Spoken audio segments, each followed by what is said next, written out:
Ole Miss has the best offense in the nation since Trinidad Chambliss took over. Not stats, but they do.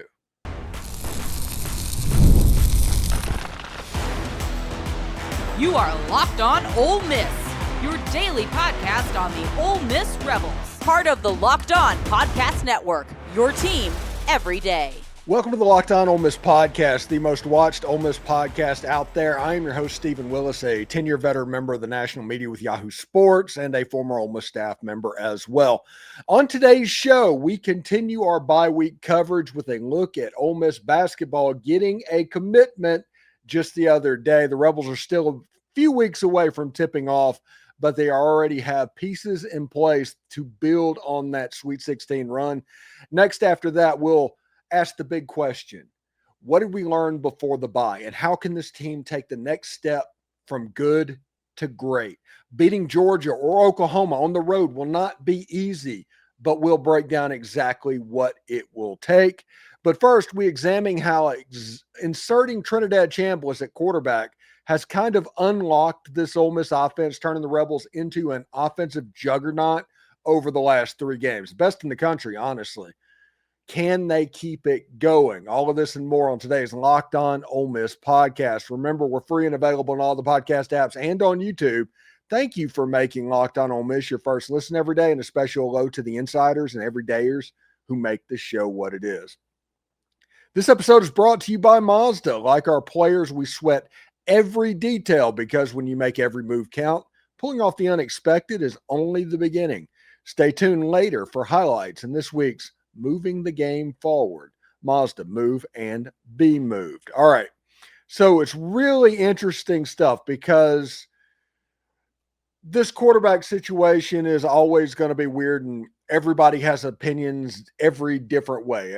It's like I always say, Ole Miss fans really like quarterback controversies more than anything else because you're able to pick and defend. It's the simplest thing in the world. But since Trinidad Chambliss has come into the lineup for Ole Miss, and this is including the game against Arkansas that they had split game plans to where half the time was developed on the other quarterback getting to play. But it turned out being Trinidad Chambliss, and he was able to score touchdown after touchdown. They put up 41 points or something like that on the Hogs. Then they put 45 points on the Tulane Green Wave. And then they put 24 points on the LSU Tigers. And that 24 was extremely flattering because if you look at it, Ole Miss had nearly 500 yards of offense. They went up and down the field. Trinidad Chambliss threw for 300 yards in that game. And Ole Miss was a turnover and some penalties away from completely blowing out LSU and scoring 38 points in that game.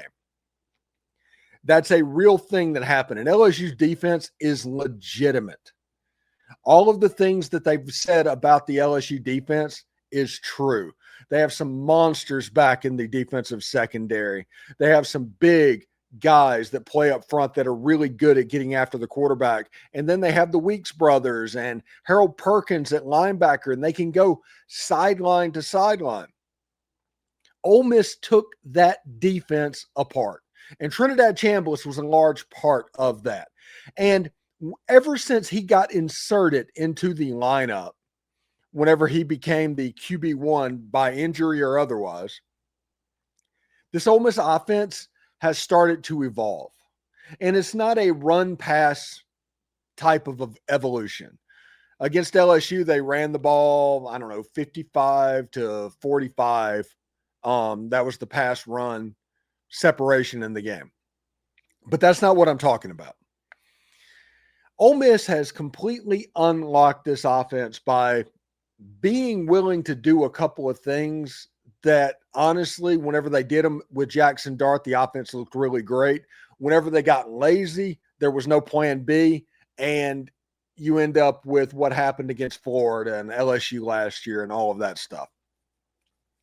But with Trinidad Chambliss, he has the skill set that you're looking for to play quarterback, but being a D2 transfer, he probably got a little bit extra attention. And Ole Miss has excellent coaches handling this situation. So what has happened is Trinidad Chambliss and the Ole Miss offense, the way that they unlocked it is by using all of their weapons. Listen, we had Brian Smith, the Florida football scout, on the show multiple times, and he's talked about this a bunch, where he said he is not worried about Lane Kiffin accumulating skill players. He's going to be able to do that. It's going to be fine. What he's looking at is the lines. He was talking about something else, but my point here, it stands. Those skill players that Lane Kiffin has spent multiple years putting together. Trinidad Chambliss is playing the point guard position essentially on the offense. He's doing the old school game manager type thing on the offense and getting the ball to different wide receivers. No wide receiver has more than 4 catches in a given game. Ole Miss had 9 players catch passes in the LSU game. They had 8 players in the Arkansas game. Trinidad Chambliss spreading the ball around is unlocking this offense and its capability. Listen, everybody knows how big of a fan of Austin Simmons I am. Everybody that's listened to more than one of these podcasts. Austin Simmons had a tendency to do similar stuff to what Jackson Dart did a year ago. And believe me, it worked. When it worked really well. But he had a tendency to focus on wide receivers. Harrison Wallace, the third, Trey Wallace, was the leading receiver both of those games. Heck, even the game to where Austin Simmons came in with a bum ankle, hit Trey Wallace in the end zone for his touchdown pass after that. That's just a part of the offense because when it works, it is explosive. It's 1970s Oakland Raiders. Trinidad Chambliss doesn't do that. Trinidad Chambliss has all of the skills that Matt Corral had playing the quarterback position in the quarterback run game. He has all of the timing that Matt Corral had. He has the toughness of a Jackson Dart, and he has the intelligence to get down of, I don't know, somebody else. Matt Corral maybe, but Matt Corral got hurt against the Tennessee Volunteers in 2021. This offense with Chambliss distributing all over the field, what it's done to the defense is you can't defend with 11 players because you have to have a spy because of the running ability of Trinidad Chambliss. You don't know who to double team when you're doing your exotic defenses because you don't know who the alpha is on the outside. Starting to look like Deuce Alexander, but Harrison Wallace, the third, can be that guy. Deshaun Stribling is really good as well. Caden Lee had a big game against LSU. You just don't know who is going to be the alpha for any particular game plan. And this Ole Miss defense has gotten a little bit better each and every single week to the point where against LSU, they just beat LSU's butt. They just dominated that game. The defensive front for Ole Miss completely just overwhelmed the LSU offensive line. And these are all transfers with a ton of starts. These aren't bad players. That's what people need to realize what's going on. Tulane has a really good defense. They gave up like 10 points to the Tulsa Golding Hurricane. Ole Miss went up and down the field on them like they weren't even there, like you were playing Georgia State or something like that. Arkansas has let go of the rope. I admit that. Whenever that ball got fumbled against Memphis, they let go of the rope, and they did so against Notre Dame. But against Ole Miss, they were trying. They were playing very, very hard. That was a game that was personal to them because of Jaylon Braxton, Patrick Kudus, and Lucas. Didn't work out for them because they couldn't stop Trinidad Chambliss and the Ole Miss offense, even though they had a really good offensive game plan.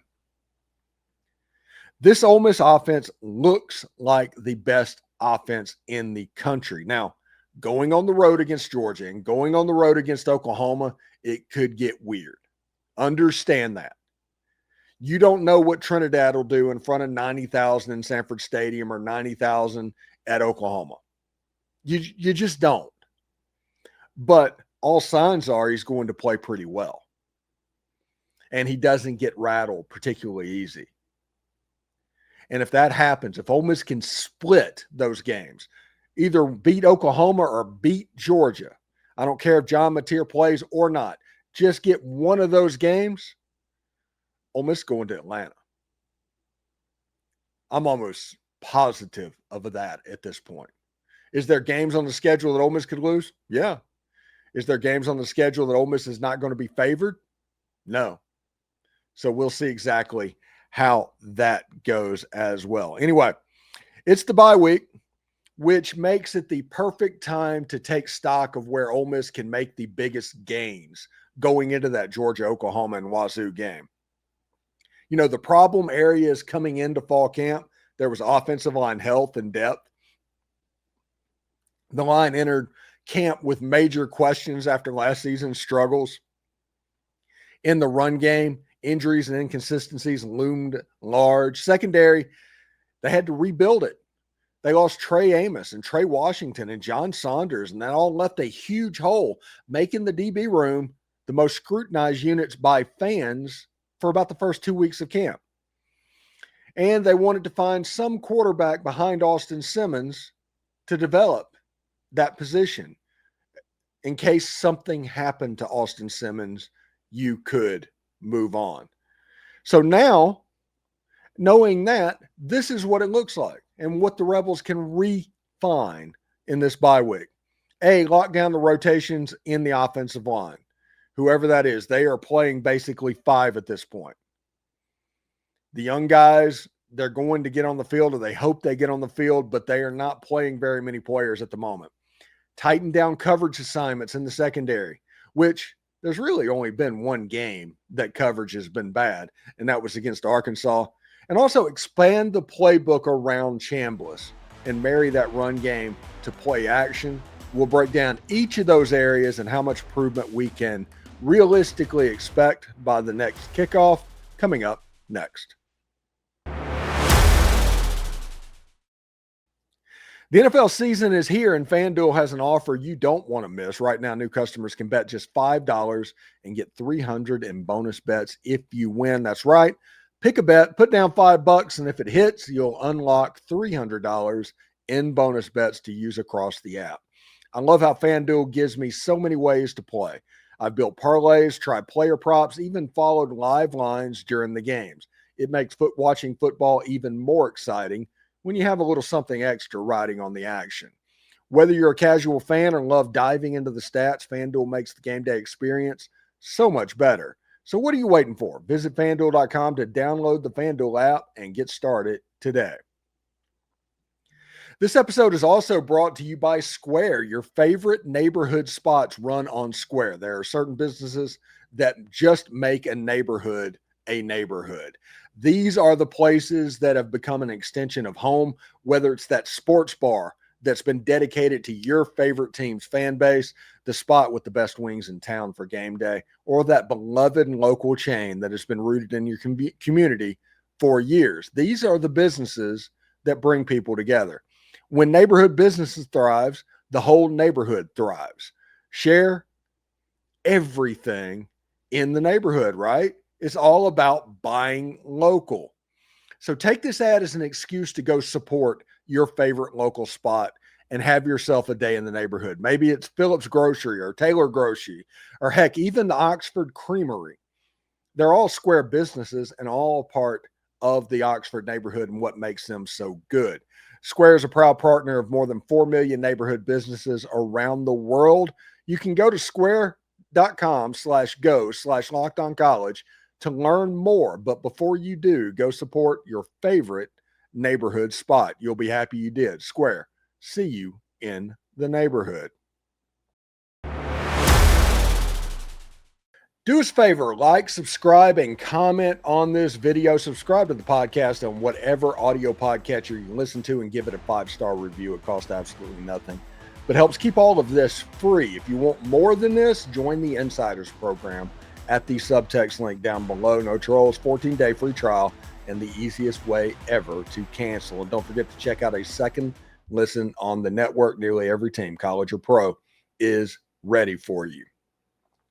So the question has become, what have we learned? And we talked about going into the break how there were questions going into fall camp that needed to get answered about the offensive line, the secondary, and the quarterback position, if we were going to be honest. This was before anybody knew about Trinidad Chambliss. Whether they admit it now or not, they didn't know. But the way everything's set up, you could tell pretty quickly that Pete Golding was handling stuff on the defensive side of the ball. Now, there was some problematic stuff. There was some little misses and busts, and Ole Miss had a problem early in the season with explosive plays. But the secondary, 2 weeks into fall camp, Pete Golding kind of had that starting to get rectified. And the way that you try and define that and move it forward over this bye week is by the inclusion of Jaylon Braxton, who played a little bit against the LSU Tigers and played pretty well. I'm curious to see exactly what he does. He was playing that John Saunders role, if we were going to be honest, of playing a slot type corner. And he is somebody that can help this secondary. Whenever you take a Ricky Fletcher, who played very well, and Antonio Kite, who played very well, and add in a Jaylon Braxton, that's going to take a little bit of pressure off of the back end of that defense. Wyatt Williams has made play after play after play during this winning streak, and Sage Ryan's played pretty well as well. Now, we don't do PFF grades or anything like that because how could they know what the call is to grade it to begin with? But Sage Ryan graded out fairly high on there. Like I said, I don't know how, but maybe it had something to do with tackles and stuff like that. So that's my point. This secondary has a chance to get a lot better with the inclusion of Jaylon Braxton. And whether that is on the position that Kapina Gushigan is playing currently, maybe you're playing back as a free safety over Wyatt Williams or Sage Ryan. I am not 100% sure, but Jaylon Braxton deserves to be on the field. I hate the word deserves, but he has earned the right to be on the field. Offensive line, they played the best game of this season, honestly, against LSU. No sacks, not even really any pressure, if we're going to be honest about it. And LSU's defense, like I said, they're good. They are a really good team. And the fact that you gave up no pressure and you've ran for roughly 170 yards, the offensive line kind of showed out against the defense that is supposed to be elite, the number one defense in college football. So Ole Miss put up nearly 500 yards, nearly 170 yards rushing, and Ole Miss was self-destructive with penalties and turnovers, or it could have been 38 or 45 points put on the board. Ole Miss kind of had their way offensively, and a lot of that had to do with the offensive line. So how do you fix it? How do you improve it? I think it's the advent of Terez Davis or the Connor Howes, or even Devin Harper getting a little bit more playing time, a little bit more rep, getting a little bit more comfortable. Diego Pounds and Jaden Williams, they're good. They are really good. And it's just about handling the Patrick Kudas, Bryson Sanders, Delano Townsend, those guys in the interior of the line. If they're good too, this offensive line is going to be absolutely fine. I think the young guys developing, I think Devin Harper and Connor Hawes, that's the two names that you need to develop during this bye week and try and get them ready to play as much as possible, because the dirty secret for 2024 or 2025, 2026 and beyond is Devin Harper and Connor Hawes are probably going to be your tackles. Delano Townsend has multiple years of eligibility. Terez Davis has multiple years of eligibility. And Bryson Sanders is coming back. That is what you're hoping your offensive line looks like in 2025. So we'll see exactly how that goes. And quarterback-wise, listen, Trinidad Chambliss is the guy. If anybody other than Trinidad Chambliss went out to take the first snap at Washington State, I would be absolutely, utterly shocked. Lane's going to Lane. Lane's going to play games. Lane's going to do all that because they're trying to get ready for Georgia. But I think the easiest answer to any question is Trinidad Chambliss is going to take the first snap in the Washington State game. How you can make that better, what we learned, is the more dug into the quarterback position the staff becomes, either Joe Judge, Fisher Ray, Lane Kiffin, Charlie Weiss Jr., those guys in the quarterback room, the better this offense performs and has performed. And they've incorporated some stuff similar to what Fair State did in their national championship run to help out Trinidad Chambliss. But Trinidad Chambliss is also making wild throws in this game. He made a throw on a dig route against LSU. Better than any throw I've seen in 10 years. And that was Chad Kelly against Mississippi State. Before that, it was probably an Eli throw, if we're going to be honest about it. It was just an amazing pass. And he makes a wow throw each and every single game. And a lot of that has to do with the attention that Lane Kiffin and those guys are putting on the offense with Trinidad coming in. Helmet communication, I'm sure it works out fine. And Ole Miss, the fact that they go fast, that means that the coaches are going to be able to talk in his ear about what's going on. 15 years ago, quarterback coming in this late, going to be a problem. Heck, 15 years ago, it was a problem for Ole Miss. Remember the Jeremiah Masoli thing? Ole Miss lost to Jacksonville State in that game, the first game of the season. So helmet communication is helping. Those are the three things, both dig in with Trinidad Chambliss, anticipate what they're going to try and take away, do the things and put in the things that make him better, get some extra players and depth on the offensive line, and in the secondary, get them sticky. Figure out a place for Jaylon Braxton. If you do all of that, Ole Miss has the best team, potentially in the SEC, and SEC championship worthy, national championship team. All of that stuff is on the table if you improve during the course of the bye week. So we'll see exactly what that looks like coming up. All right, in our final segment, Ole Miss basketball is working to build on last year's Sweet 16 run, and they just added another important piece with a Wednesday commitment. We'll introduce you to the newest Rebel, break down how he fits in Chris Beard's vision, and why this commitment could be the key to keeping the momentum rolling for a program that is clearly on the rise. All of that coming up next. You know, Mazda crafts cars for those who do more than simply move. You can feel the Japanese craftsmanship in every detail, from the metallic accents to the available Napa leather upholstery. You can even make everyday drives feel like anything but, from smooth handling to intuitive controls.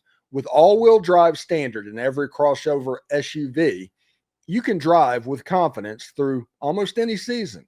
So like our players who sweat every detail, because you make every move count, impossible has become irrelevant. Mazda, move and be moved. And college football is back, and I could not be any more excited. The tailgates, the rivalries, the energy in the stands, there's just nothing quite like it. But let's be real. Actually getting tickets can feel more like a battle than the game itself. Endless queues, hidden fees, prices jumping at checkout. That is why I use Game Time, the app that gives the advantage back to the fans. It is the easiest way to score last-minute tickets at the best prices with no surprise fees, whether you're trying to get into Vaught-Hemingway or the Pavilion. What you see is what you pay. I pulled up the Game Time app in just a couple of taps. I saw amazing deals. I'm talking about your favorite football team and favorite football games for as low as $25. The app made it super simple. I could see the exact view from my seat before buying. So take the guesswork out of buying football tickets with Game Time. Download the Game Time app, create an account, and use code LOCKEDONCollege for $20 off your first purchase. Terms apply. Again, that's promo code LOCKEDONCOLLEGE for $20 off. Swipe, tap, ticket, go. Download Game Time today. You know, basketball season's about a month away from starting. I think they tip off with SELA on November 2nd. And this Ole Miss basketball team has a chance to be pretty good. Now, I'm not the expert on basketball. Everybody knows that. I'm very much a football guy, learning basketball, trying to get my head around that. But this is what I know, okay? This is what I understand about all team sports. The team that can enforce their tempo on the other team to where they're uncomfortable is going to win more times than not. And this Ole Miss team has the ability to play at multiple tempos. And that is exciting to me for what goes on.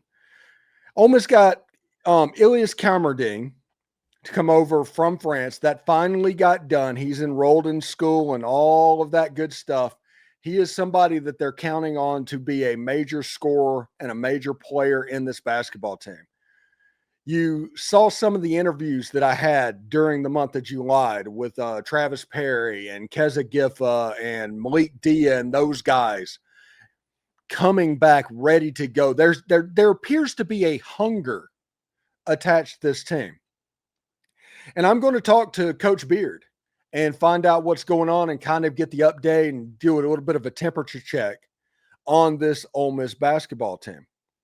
But the fact is, this basketball team should be pretty good. And everybody's going to say, well, they had to replace so much. They had to turn over. There's so many new players. Everybody has new players. Everybody has the turnover. It's going to be about the team that's able to coalesce and gel the quickest, that has the talent to make a run like Florida did a year ago.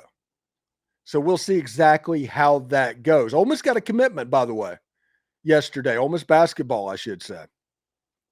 Jaron Saulsberry committed to Ole Miss. He is out of Georgia, plays in the EYBL circuit. He is an extremely athletic player. He is somebody that is rated as a 3-star on most of the services out there. He is the 155th player in the country. He is an athlete, an extreme athlete. Every article that I read on this player talked about his athletic ability. And whenever you want to play for a team like Chris Beard has, there's going to be some defensive work required. And this is a guy that feels like he is going to be a problem defensively. If he doesn't try to be Michael Jordan from the very beginning, although I do realize that Michael Jordan was the multiple NBA Defensive Player of the Year, but you get my point. I'm talking about scoring. If he will let the defense focus and let the rest of his game come about, they will develop him, and he will be a force to be reckoned with on the defensive end. This Ole Miss team could be very, very good, and I'm curious to see what happens. Hey, we're going to do a post-game show after every single broadcast. I don't care if it's Sela or Florida. We're going to talk about that game in live stream form and take your comments for a little bit as well. It's going to be pretty exciting, and I am pretty fired up about that. So we'll see exactly how it goes. Thank you for making Locked On Ole Miss your go-to source for Ole Miss sports. We pride ourselves on offering the most comprehensive perspectives, which is why we're the front door of Ole Miss. If you don't believe me, Google Ole Miss Podcast and see how much this show comes up. Don't forget to subscribe, like, or comment. It helps the show. It's absolutely free. Your support means the world to us. In another big moment for Locked On, college football fans, Locked On and Fire TV are presenting college football kickoff, your ultimate college football weekly preview. Drake Toll of Locked On Big 12 leads the conversation, two-time AP Coach of the Year Gary Patterson and former college star Jesse Holley, as well as Locked On's local experts. It is a college football preview show that only Locked On can do. Catch college football kickoff every Thursday throughout the season, only on Fire TV. Hotty toddy, everybody. Remember, analytics is just the old English word that means bad football. We'll see you tomorrow.